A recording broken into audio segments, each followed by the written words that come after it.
We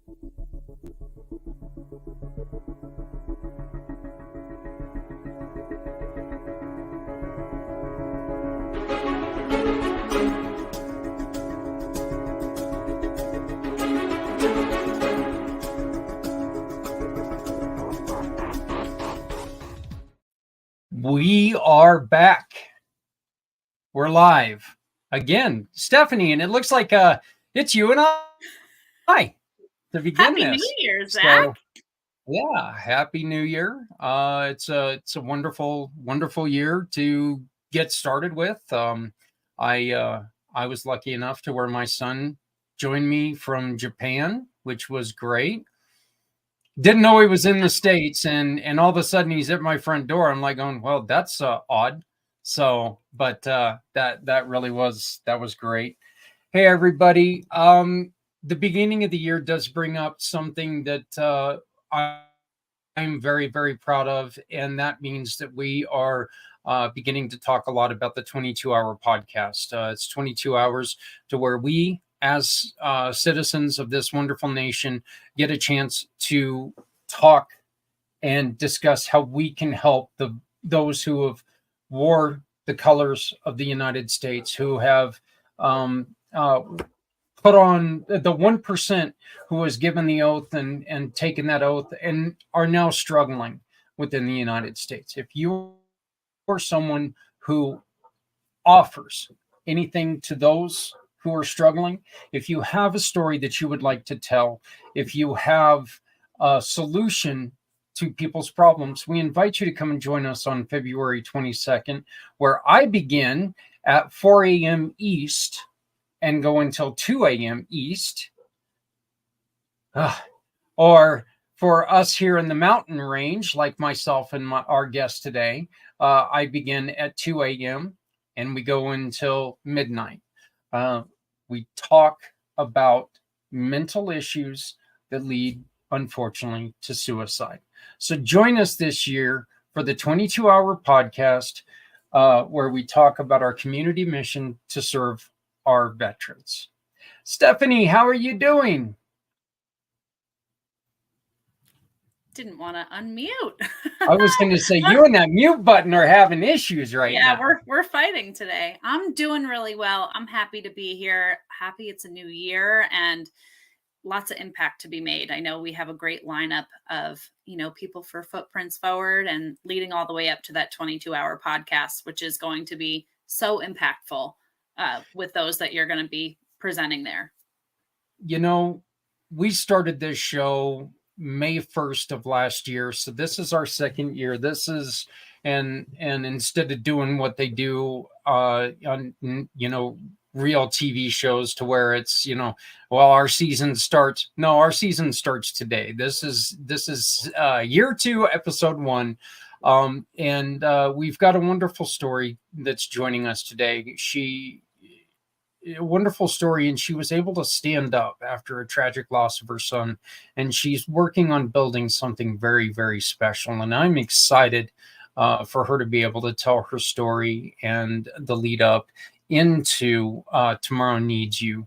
But Stephanie, first, why don't you tell us about yourself, please? I'm excited for her story, but sure. My name is Stephanie Simoes. What I do is I work with nonprofit organizations and people year round to assist with fundraising through One Hope Wine. So I specialize in fundraising, gifting, private wine events, and wine delivery. When you pour a glass of wine or send a gift through One Hope, it's really a great feeling to know that that bottle of wine is making an impact for a nonprofit organization that's important to you. Yes, you get to select it. Zach and I run a monthly show highlighting smaller nonprofit organizations to help them fundraise, but most importantly, to get their mission out there to more people. So if you're not there yet, you can totally follow our monthly mission on Community Pay It Forward One Hope Fundraiser on Facebook. You can easily find that on my link tree that's just below my name. My husband and I founded New Heights Homestead also. We are traveling 580 miles with our 5 kids and our animals to build a mountaintop homestead from the ground up. Our goal is not only to have a more natural approach for our family, but to be able to support our community and nonprofits that we love through this space. So if you're curious about topics like homesteading, off-grid living, animals, non-traditional home designs like container home builds, more natural living topics, growing food, you can subscribe to our YouTube channel and come on the journey with us at New Heights Homestead. Through our real estate side, we are continuing to invest in real estate with a focus on veteran housing. So we're looking to continue that mission in West Virginia as well. I've got news on that, Zach. I'm actively looking for stuff over there. But this mission that we're here for today is really important to me because the last few years working in the nonprofit space, I've learned so much about where our systems are really lacking in support. So this show is about, the resources, the education, the people who are there for those that are really needing assistance. It's so, so important. So we can help bring those number of losses in the other direction. So that's me. You'd be a little chuckles, my kids, thinking that they were eating pork fat for dinner tonight. my homesteading funny for the day. You'll have to check out my reel, but yeah, they were totally believing it for a little while there. Yeah, well, you know what? The way that dinner's going in this house, we've got the two kids that we're going to be taking care of for a couple weeks. They may be eating pork fat if I can't get stuff put together. So your joke might become their reality. And I think that they're going to be like going, wait a minute, we get here to Colorado. These people are supposed to be taking care of us and he feeds us this. I'm A shape, not in shape. So, that's, but you can find out everything that you need to know about Stephanie by going to her link tree, which is right there on your screen. Go and find out more about the homestead, about our current campaign, which is a wonderful campaign that has joined the Community Pay It Forward program, which is so exciting. In the human contract, so much more that you can find out. And you can go to where you can watch the reels and see more about it right there on Stephanie's link tree. So, Stephanie, I talk about John Vogels very, very often with Martyred Angels because John lost his son. And I often tell you how important he is to me because I'm not sure if I would be able to do what he does. Our guest is the same way. I still remember his story and it gives me chills still. I think I only had that interaction with him that one time with you, and that his story still sticks out in my mind like it was yesterday. I think these two people, are doing something in a positive way and taking that experience and spinning it in a different way. And that's why I'm really excited to dive in and kind of hear her retell her story. I got bits and pieces of it, but it takes a strong person to be doing what she's doing. Well, let's go on ahead and bring her on. This is Ashley Ellis, the founder of Tomorrow Needs You. How are you doing, Ashley? Good. And thank you very much for joining us. Thank you for having me. Ashley, your story is amazing because of your strength. Your story is amazing because of what you're willing to do. But your story is one that nobody wants to have to go through. Can you tell us a little bit about you and about Eli?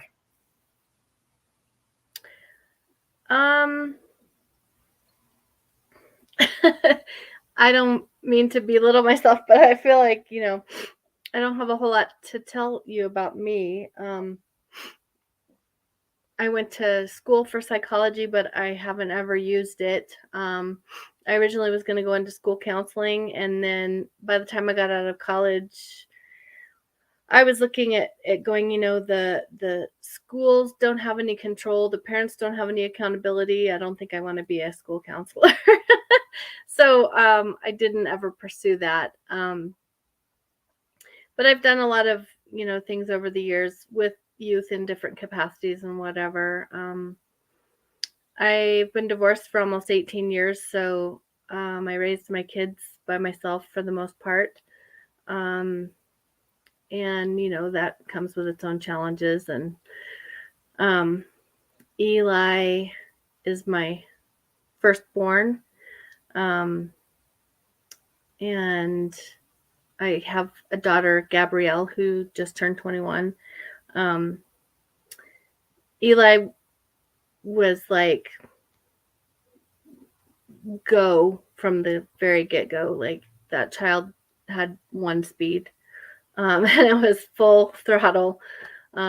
I remember trying to feed him when he was little, and he was so busy that he didn't want to hold still long enough to eat. He'd be like starving, but like pushing away from me at the same time. And that's just kind of how he always was, and super intelligent. Like we never had him tested, but I would guess genius, like just super intelligent and absorbed everything he ever learned and never forgot anything.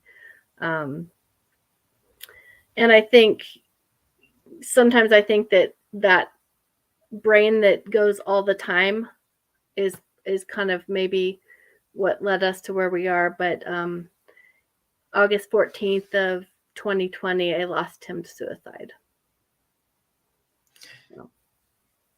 I agree with you. I think a lot of times when a brain never stops, it doesn't, well, obviously it just doesn't know when to shut down, and it doesn't know what to, it's always trying to come up with reasons and with solutions. And so, did Eli have any hobbies or anything like that helped him sometimes? He was always up to something. Sorry, my nose itches. One of the ways that he ended up being such a mentor, we call the group of kids that his influence reached the Lost Boys. And a lot of that started because we lived near City Park, which also has a BMX bike park that the kids have built from the ground up.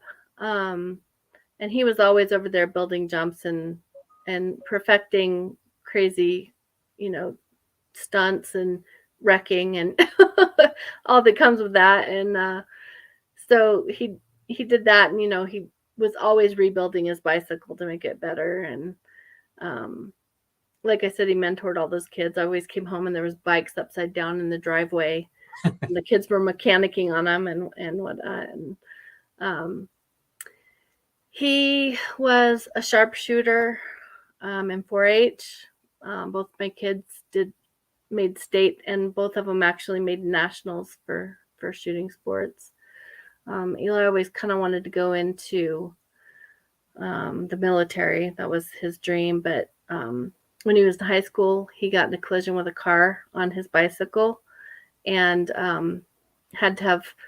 he broke both legs. He shattered his right femur and broke his left tibia, I think. But so he couldn't join the military like he'd always dreamed of. But and some of the Lost Boys think that contributed to where things maybe went wrong with him. It's just that he wasn't living the life he wanted to. And he loved fly fishing, actually any kind of fishing. Listening to music, sitting around the fire. So he had a lot of interests. Just to let people know, you and you can tell by Eli's story, you can tell that you guys are in Colorado, because those are all, that is Colorado, the epitome of life in Colorado. The fly fishing, sitting around campfires, doing all that other stuff. That and snowboarding, yes. Yeah, snowboard. There are those BMX bike ramps and skateboard ramps and everywhere, every 10 feet in here in northern Colorado. Ashley, if you can you tell us Eli's lost story? Tell us what happened. I can tell you what I know. Okay. Because I don't really know what happened. Uh, I told you the last time we spoke, he had decided to move to Oklahoma and do the oil field. Mhm. My dad and my brother were both in the oil field, and my dad's got cousins in Oklahoma in the oil field. And Eli was just young and at that age where fast money sounded like the thing to do. So he moved to Oklahoma to work in the oil field. He'd send me these crazy videos that would scare the life out of me. I'd be like, don't send your mom those videos. Don't. He was standing on the top of the derrick with doing a selfie with a tornado in the background. I'm like, yeah, don't send your mom those pictures. I don't need to know. I don't need to know that. And he just thought it was the coolest thing ever, of course, you know. So, and he would send me videos of him, you know, connecting pipe, like he just everything he did, he had to do to the nth degree. Like he had to be the fastest person, he had to be the best at everything. And so anyway, I didn't get to see him much, but you know, he sent us a lot of videos while he was there. And um, then when COVID happened, the oil field literally just like folded up. They parked all the rigs in the yard. It was costing more money to run the rigs than they were making for selling oil. So they literally just stacked all the rigs in the yard, and they were like, okay, well, up another day. And so he had a company vehicle. And so that meant he had no vehicle, no income. Um, and he lived outside of town. So it wasn't like he could just walk a couple blocks to get groceries or whatever. So I had just called him and said, look, I know you're an adult, but you know, I'm still your mom and I would feel better if you came home. I'll come get you if you know, it's your decision, but if you give me the word, I'll just come get you. So he thought about it for a little while, and a couple days later he called me back and he goes, yeah. He goes, there's nothing for me to do here right now anyway, so come get me. So I took a road trip and went and got him, and I guess it was April of 2020 that we got home, and we pulled in the driveway and there was probably at least 12 kids waiting for us here. They were so excited that he was coming home. And so we unloaded his stuff, and you know, the first little while he was back here, it was just a big party because he had turned 21, and so he was the first one among their friend group that was old enough to go buy beer. So it was just a party. And and he had built a fire pit in shop class or welding class, I guess, up at the high school. And so there was a party at my house like every night. All they did was burn fires and drink beer and and play games online. Arc was his big game, but there'd be 5 game systems and 5 boys set up in my house playing online with each other, but in the same room, and they were too much. I was like, you guys are out of control. But so anyway, you know, he seemed, I knew it was kind of a blow to your ego as a young man to be back at mom's house, you know. Yeah. But I went out of my way to say, look, you're an adult. As long as you're respectful of house rules, you do you. I'm not going to try to parent you. I'm not going to try to restrict things, you know. If you have a party in the backyard and the police get called, not on me. You handle it, but I don't care what, you know. Within reason, as long as you're respectful and you clean up after yourselves, you do you. And so it seemed to me like he was doing all right, you know, and he had just gotten a job. He was working building fence with this gentleman that my dad knew, which I don't know that my dad even knew that Eli was talking to him about working for him, but it's just the small town. He probably knew some, but he hired him, and he would come in to, I used to own an insurance agency, and he would come in and he would just brag about what a good worker Eli was and how he really enjoyed him, and he had a great sense of humor, and all the people that hired him, you know, he was great at talking to people and everybody loved him and whatever. So, and Eli came home telling us wild stories about building fence, and you know, I would never have suspected a single thing was out of place. He was saving money to buy a vehicle. He was planning to go visit his girlfriend in Nebraska. And that night, it was a typical Friday evening. He had had a few beers at work with his boss, and he came home, and all the kids were gathered at the park. They gather on the kind of the north end of the park with all their bikes and whatever, but all the kids, even the kids that don't ride, kind of gathered there in the summertime. And there was probably 20, 25 kids or something over there. And so anyway, they all pooled their money together, and Eli went and bought beer. And I had gone to run an errand or something, so I drove over there, which it's literally in my backyard, City Park is. But I drove over to where they were and said, I'm going to the store or whatever. And he had come bouncing over. Mom, I learned how to do this new cast, a new fly cast for fly fishing or whatever. And I was like, which I don't know how to fly fish, but I said, oh, you'll have to show me that later. And he's like, yeah. So anyway, he and his friend Maya like linked arm in arm and were being super goofy and like skipped back to the other group. And so I went and did whatever I did and came home and pulled in the driveway, and I could see that, there was more kids over there. There's probably 30 or 40 kids over there. I don't know for sure. But the music was getting louder, and they were having a good time, and they were dancing on top of the picnic tables. And so I just came in the house, and I had started to watch something on TV or something, and then I got a phone call. So I was on my phone, and I don't really know what happened. Some of the kids said they saw a definite shift in Eli's demeanor or whatever. Like he just there was definitely something changed, but nobody knew. And so we kind of assumed that maybe it was something on his phone, because there wasn't an altercation that anyone witnessed, But his mood shifted, and so he said, I'm going to go home and get online and play online if anyone wants to, meet me on there or whatever.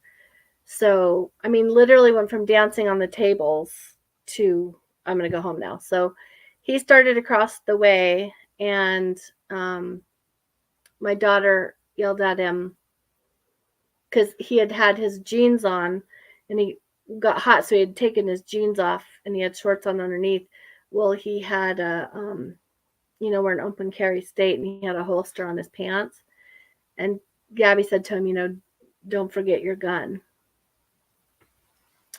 And so he picked it up, and they were walking over this way, and he goes, dang it, I forgot my phone. And so one of the boys said, I'll go grab it because I forgot something else too. So the one kid ran back to get Eli's phone and whatever he forgot. And then the other 2 or 3 kids kind of waited. There's a fence between the parking lot and the alley behind our house.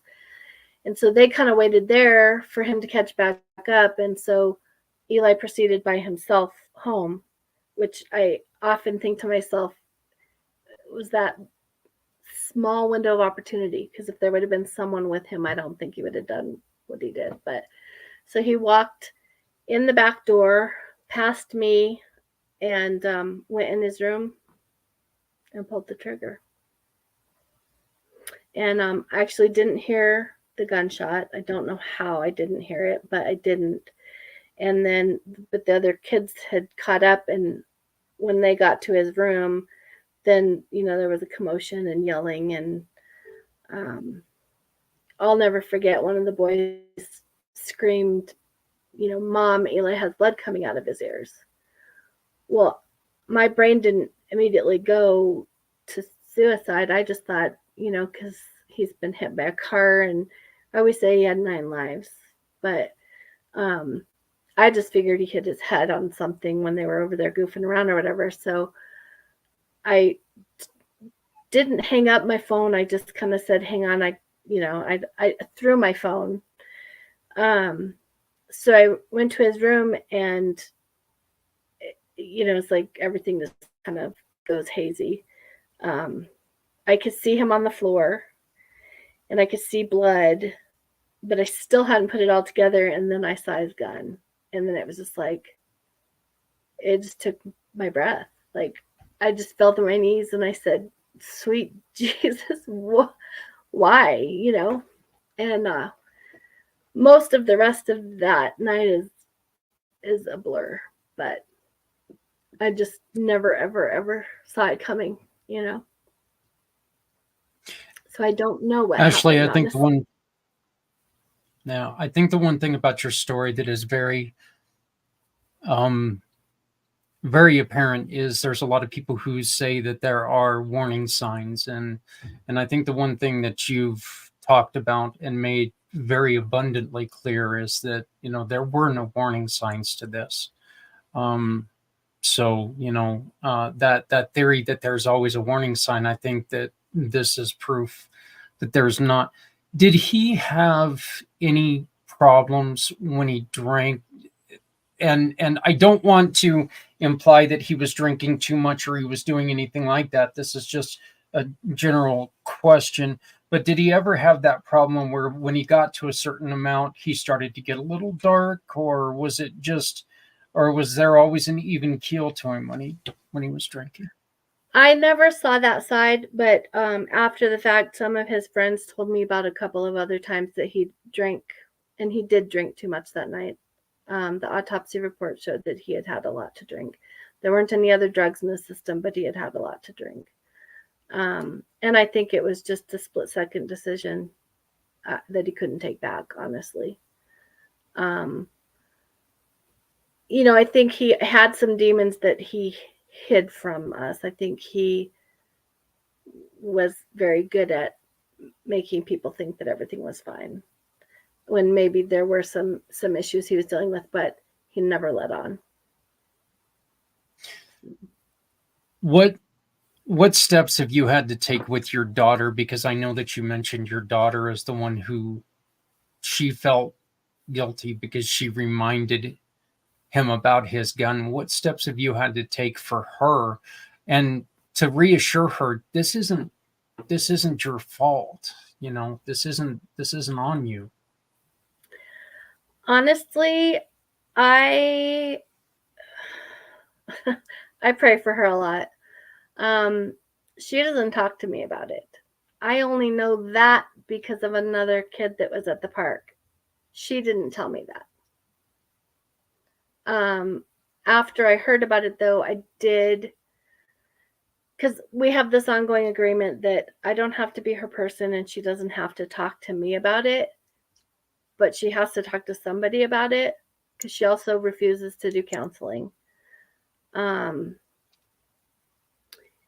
But I did say, I know about the conversation you had with your brother, and I want you to know beyond a shadow of doubt that it's not your fault. You were being responsible.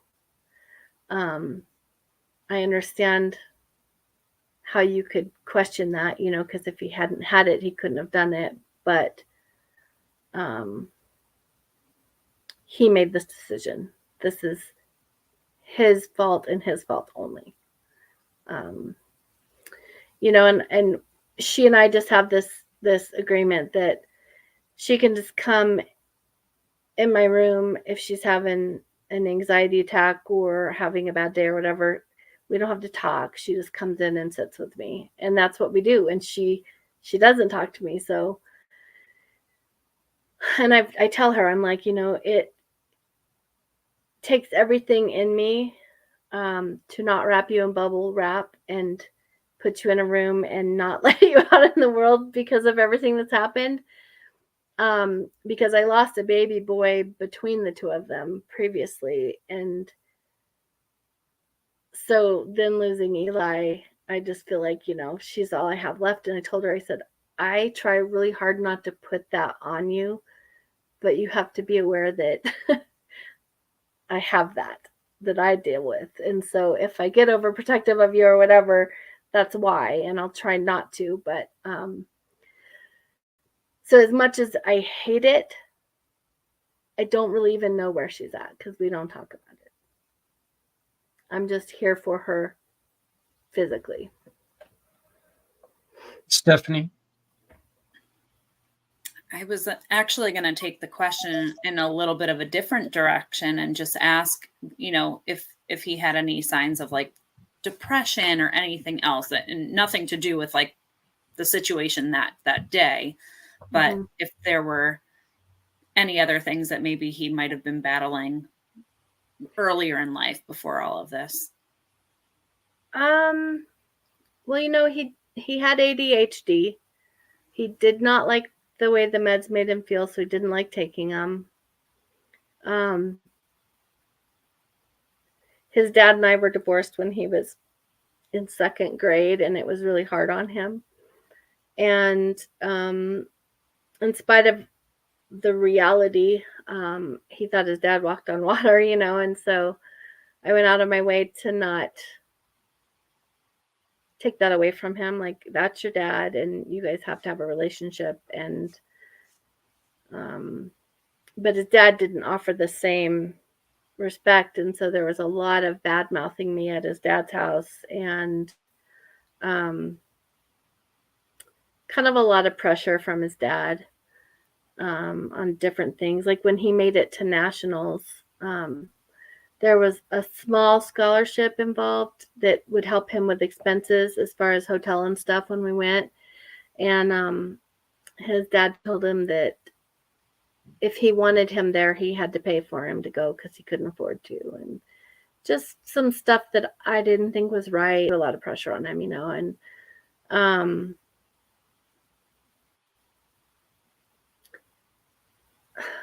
I mean, just normal teenage stuff. When he first got home from Oklahoma, I think he was a little bit depressed because he didn't have a job and he didn't kind of had that financial freedom he was used to having. And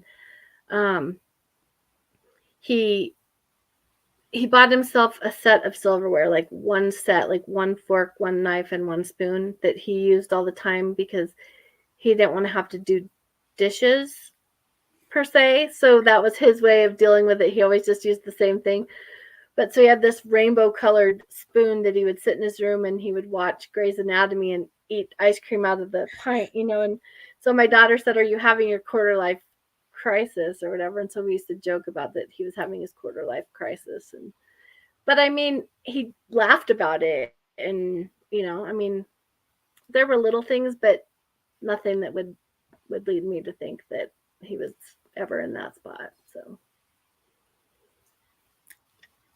One of the things that we do that we've heard before is, your son was talking about how he was planning on going to see his girlfriend or going. Were there any apparent problems there that you heard of, or? Mm-mm. No, in fact, I was really close with Grace, and especially in the weeks afterward, because her mom wouldn't let her come out and wouldn't let her come to the funeral, and there was a lot of other drama. But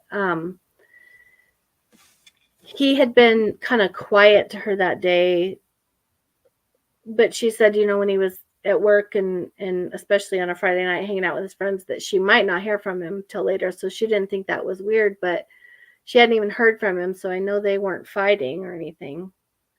Some of the kids think that there was a girl here at the park that was flirting with him, and maybe something with that set him off or something, but nobody knows for sure.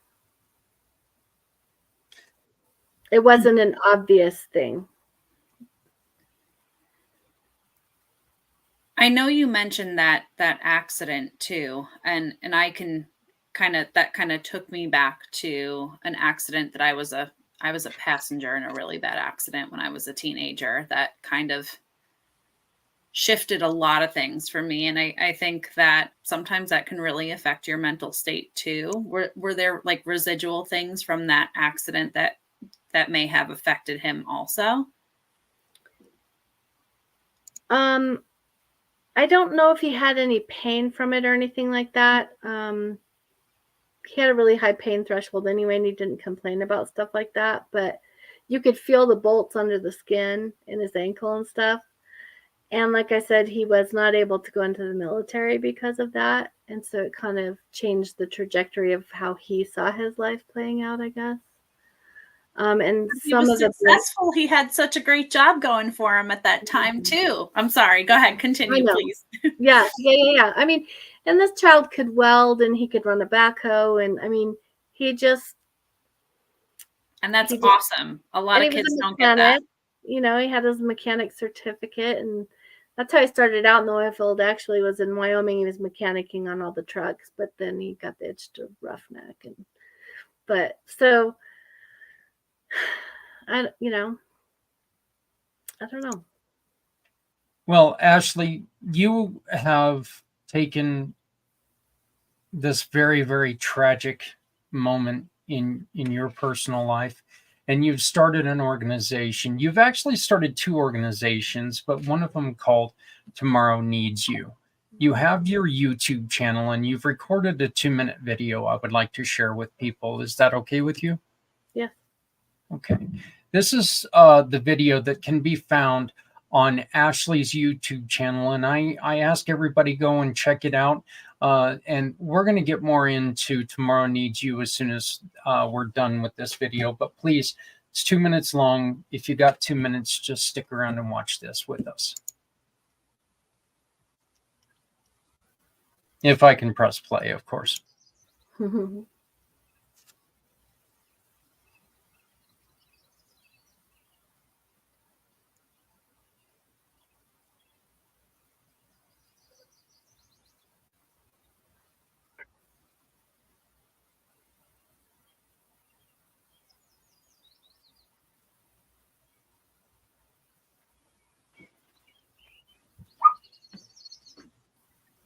Hi, my name is Ashley, and this is my first video. I don't have any of the special lighting, special equipment, camera, any of that. And I've never done videos, so I'm sure the quality will be terrible. But I felt compelled today to make my first video. I'm starting a YouTube channel and a Facebook group called Tomorrow Needs You. It's in honor of my son, Eli J. Ellis. Unfortunately, he chose to take his own life. And I just want to create an open dialogue and awareness about what a crisis our country is in with mental health and the astronomical numbers of suicides that are happening, and just a safe place for people who have been affected by this to talk and to support each other. And so anyway, someday I dream to create a space for that, the Lost Boys Ranch. So more to come. I just wanted to get the first video out of the way. So anyway, love and light to everyone who sees this video.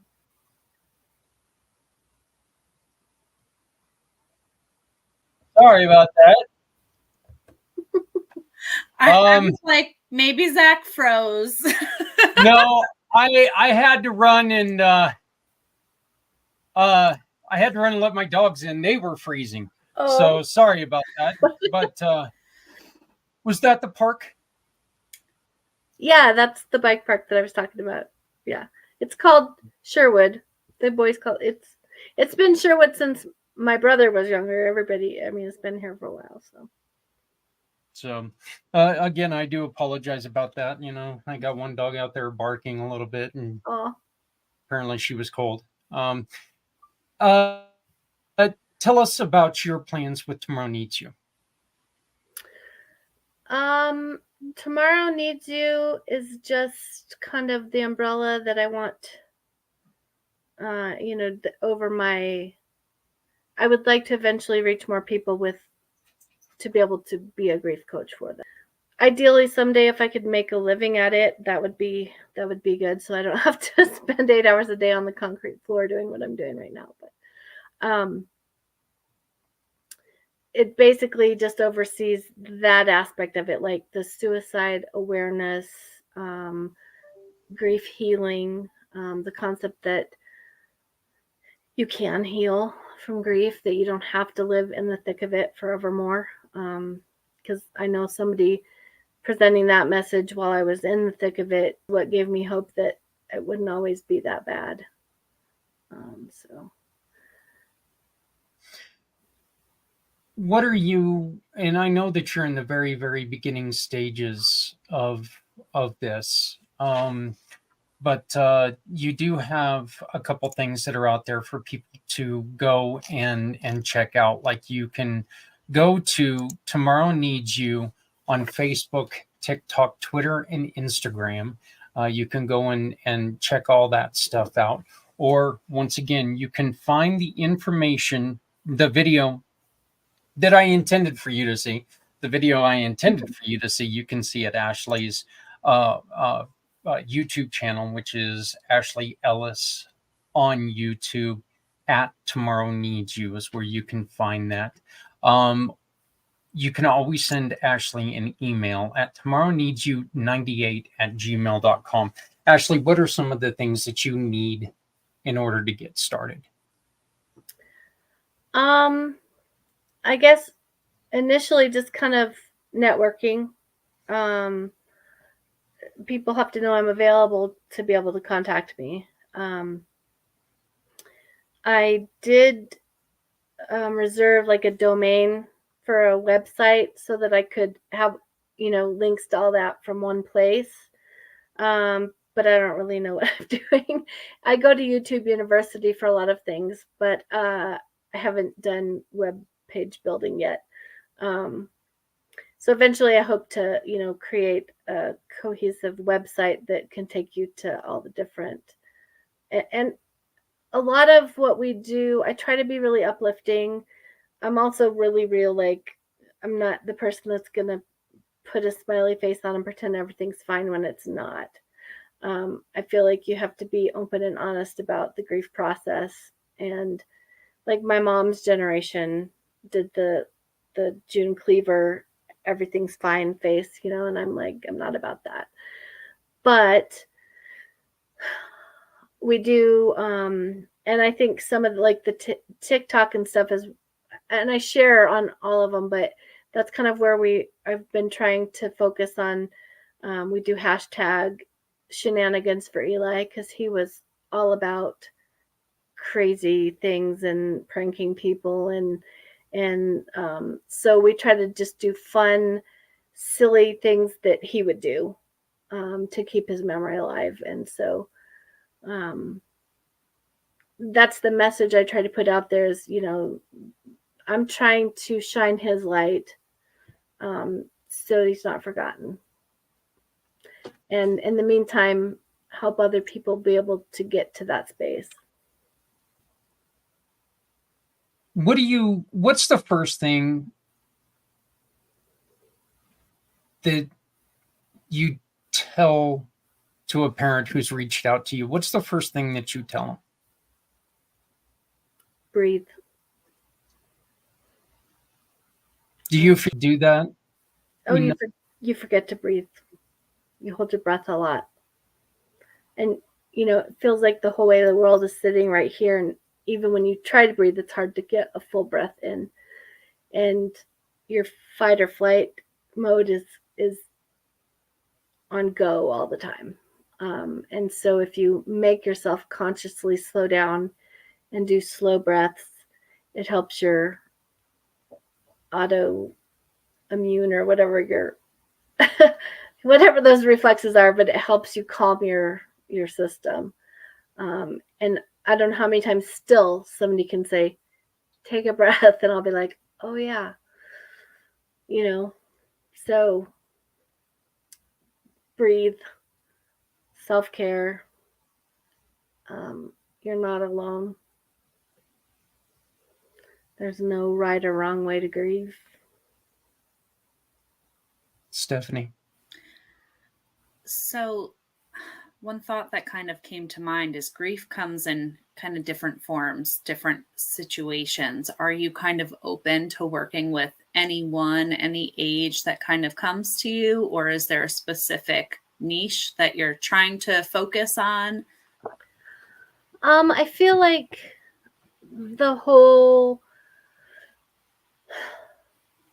dying by suicide has become my niche just because I feel like it's still, there's such a stigma attached to it. And so, and I feel like, that's where my area of expertise is, unfortunately. But because I am familiar with infant child loss, like my other son Jake was a stillborn, so I feel like I can speak to that as well. And I'm not opposed to talking to anybody about anything, because there's so many, like you were saying. I mean, I have a coworker whose house burned down right before Christmas. Well, that's grief. I mean, your divorce is grief, losing a job is grief. I mean, there's a lot of forms of grief, and I'm open to talk to anyone. Anyone who I can help, I'm happy to help.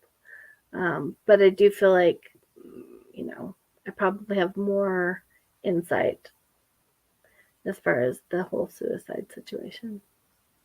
And Okay, I've dealt with all of the Lost Boys since losing Eli, and said, the numbers are astronomically higher for people who have lost somebody that way, and Eli would not want that. And so I met with them monthly for at least 6 months, like, keep the conversation open, don't suffer alone.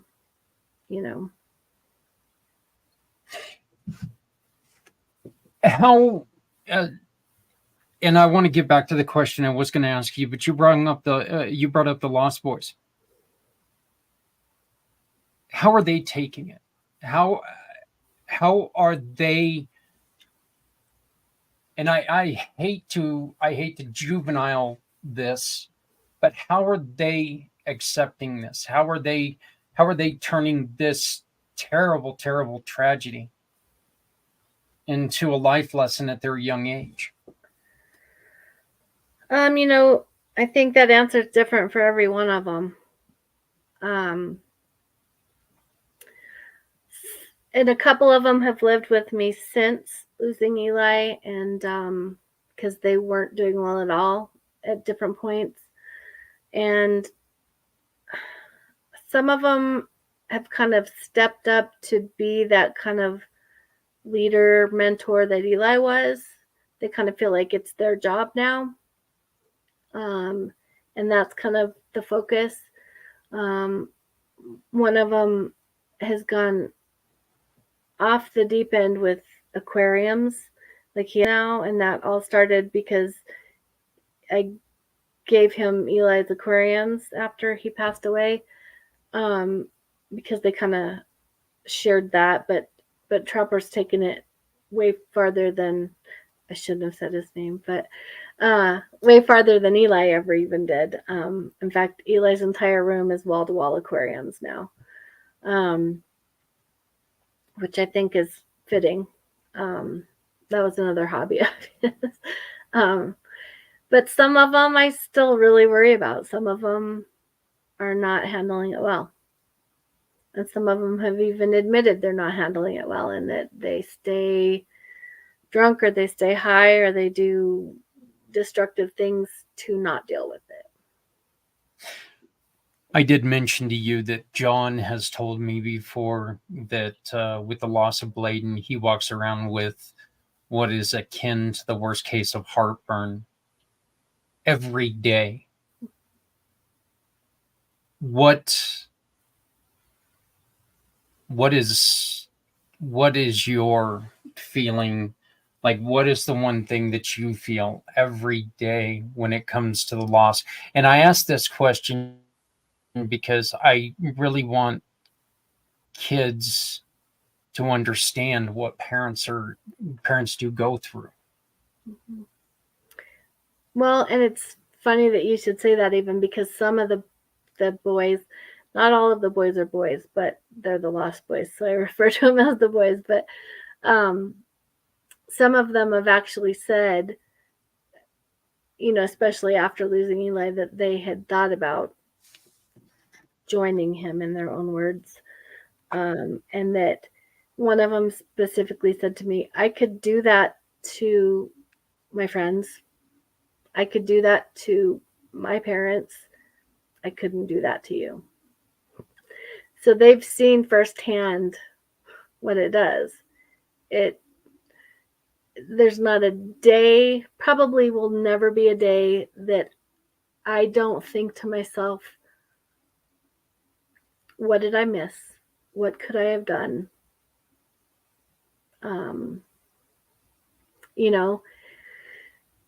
I parent a lot of kids that I call them my bonus kids. And I actually have bonus grandbabies now. But somebody will say, you're such a good mom. And after having lost a child to suicide, I can't accept that compliment, because I'm like, if I was a good mom, he would still be here. I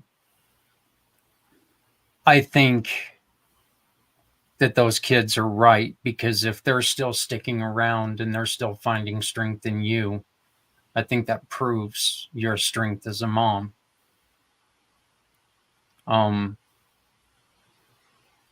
And again, I give you all the credit in the world, because it takes a tough person to sit and talk about what you're talking about right now.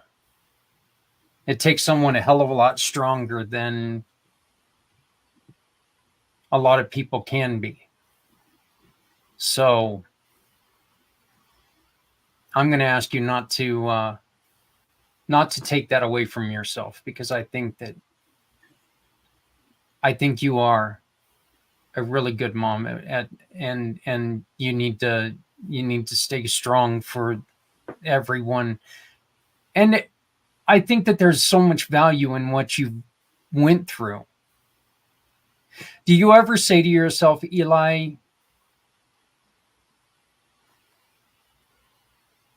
thank you for what you have given me when it comes to this family, this extended family, because you guys have become an extended family?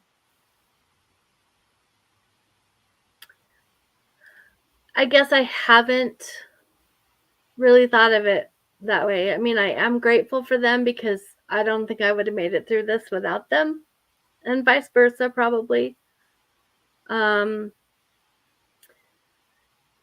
still deep enough in the trenches that I always say, because they always say, everything happens for a reason and something good comes from, and I guess to some extent I believe that, but I still am in a place where I think there may be some beautiful benefits. Like, I've met some incredible people on this journey, people who've gone through similar situations, but I always say the price is too high. Stephanie, did you have anything else? Well, I think you're incredible. I mean, even what you're doing for your daughter, I know she may not be accepting it in the way that maybe you would have thought, but just hearing what you're doing for her is amazing. These kids are flocking to you as the mother figure, really. And the fact that you're like an open home sanctuary to them is just, that's incredible. Kids could get into a lot of trouble out there if they don't have that safe place and that safe person to talk to. I kind of took myself back for a second. Who did I have when I was younger? And you have to have those people that you could confide in and talk to in that way. And you're that solid ground for those kids. I know you feel the price is too high, but truly, I really think just with that, you're making such a huge impact on their lives. I'd like to say, Ashley, one of the things that you do as a mom and dad, one of the things that we do with our kids is we're so close to this situation that we see our kids in a light that maybe they're not always in that light. And the kids know, hey, mom and dad see me as this, even though that's not what I am. You're offering these kids the alternative, the opportunity to be real. Yeah. That is so important, that you offer them a chance to be who they are. Yeah.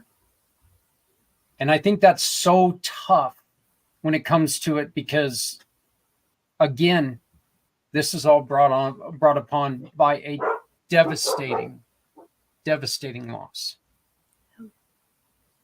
And I just want you to know that as I mentioned to you before we went live, we're here for you in any way we can be. Thank you. And we would love to offer you the opportunity to come back whenever you have anything that you need, that you would like to come back in, if you ever have any events or if you have anything that you would like to share. I would love to learn more and celebrate anything that the Lost Boys accomplish from this point on. It's still very, very fresh. It's still very, very new. Saying this, Ashley, it's going to be 30 years down the road, and it's still going to be fresh and new. And I understand that. Yeah. But I think that you're a wealth of knowledge. And I hope and I beg for you just to allow yourself to be that wealth of knowledge. And I really do see you being there for people in the best way. Thank you. And All I again, hope you do. You know. again, we're here for you whenever you need us. Thank you. I appreciate it. That's not a problem. Hey, everybody, I would like to once again thank Ashley for joining us, Ashley Ellis, with Tomorrow Needs You. Do me a favor, go onto the Facebook, go onto the TikTok, go onto Twitter under Tomorrow Needs You. Show your support, encourage, and help. Not just her, but the kids, the families that are out there. Share this page with people who you may see as having maybe troubles or struggles. This is a good way to support each other. And that's what this is all about, is support. We want to be there for Ashley. We want to be there for the Lost Boys. We want to be there for everyone. And I think that we can be. Stephanie, this one's tough, but what did you learn today? Ooh, I feel like I'm trying to breathe right now through this, truthfully, myself, just being a part of this conversation. But Ashley, I mean, you're so brave to come here and share. And I truly hope that we get more people connected with you, because you can help people in a way Zach and I cannot. So I hope that this reaches the people who need to see it. Ashley, I am going to be introducing you once again. I promise I'll get it done. I'll be introducing you to John Vogels. I'm also going to introduce one of our partners, Mr. Z. Z is a web designer, and maybe he can help you out. And even if for right now it's just a landing page or whatever to get you started, maybe the Community Pay It Forward program can help you. We can get that landing page done and we can get this started off. Please, again, we're going to ask you, go to all of these wonderful places. You see her email right here. Let's make sure that we're encouraging and we're keeping the good going. So, Ashley, thank you so much. Stephanie, thank you so much. Hey, everybody, until next week, My name is Zach Clayton with Footprints Forward. Please remember to love somebody out there, because somebody out here loves you. And this proves that everybody needs a little bit of love. And if we can support one another, let's do that, because we're all we got. Thank you very much for joining us, and we'll see you next week. And hopefully next week there won't be any politically divisive interruptions.